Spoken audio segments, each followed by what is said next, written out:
We've got an action-packed round 28 in the Premier League awaiting us this weekend. Everything looks set for some interesting, and unexpected results. But anyways, let's preview what we think will happen in these games. Starting off, Victor, Aston Villa cannot afford to drop more points as they are locked in a top four race at the moment. But what are their chances of beating Wolves away from home, especially when you consider the odds?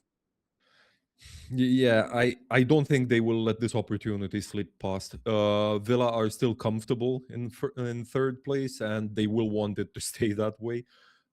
Beating Wolves, as we've said so many times before, that's the bare minimum this season for almost any Prem side. At home, away, doesn't really matter. So I do think Villa are winning here, especially because they have been quite good away from home recently. Yeah, fair point. And Max, after playing out to a goalless draw with West Ham last time out, what can we expect between Bournemouth and Sunderland? I mean, despite the fact that nobody scored in their game, it still looked like a at least 3 goal game. They just couldn't score, and I still feel like this game gonna bring a lot of goals. But it feels like the current form of Sunderland is much worse than Bournemouth one. So I kind of expect Bournemouth to win this game, but with Sunderland this season, you never know because at some points they can beat the bigger sides and then somehow draw or lose to much worse sides. So it kind of feels like the Bournemouth is favorite here, but I at least expect both teams to score and see at least 3 goals. Mm, that's a decent shout.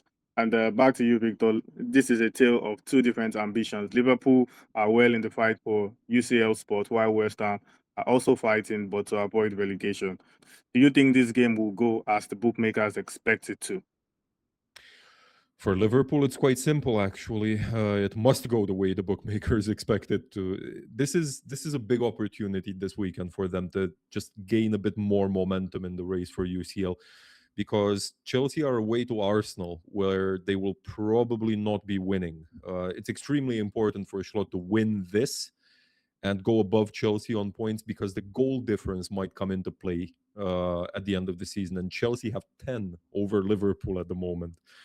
For their part, of course, West Ham won't make it easy. They have shown a lot of fight lately, and as Max also pointed out, they've been unlucky not to beat Bournemouth last weekend. But it's hard to see them getting anything at Anfield. I'm going with a Liverpool win, but I don't think it will be the landslide some people expect it to be.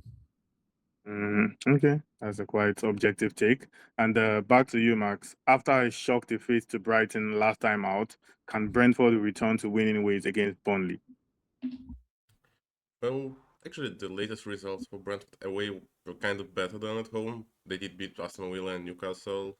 Also, Burnley always look kind of doomed, but the only thing that Burnley can bring to that game and be happy about is that Brentford only once won against Burnley on road, and that was in December 1996. So it's almost 30 years ago, but obviously with different Brentford and different Burnley sides. So I still expect Brentford to win, but I mean, at the moment, Brentford are playing like this game we're a world class team, the next game we're just amateurs. So you never know. Yeah.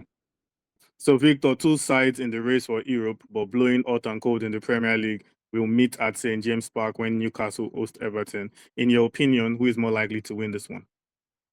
Honestly, no one. I'm going with a draw here. Newcastle might be a bit overworked at the moment, and I think this is going to be one of those match days that will show us why you want to avoid the playoff round when you're playing in Europe and you want to place in those top 8 spots.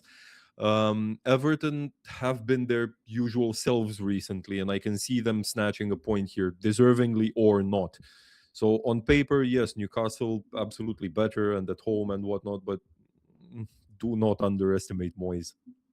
Yeah, I mean, that's a game where we don't know what to expect. But what we can expect is, some exciting clashes happening this weekend. And in another video, we'll still be previewing the rest of the games happening in round 28. So stay tuned.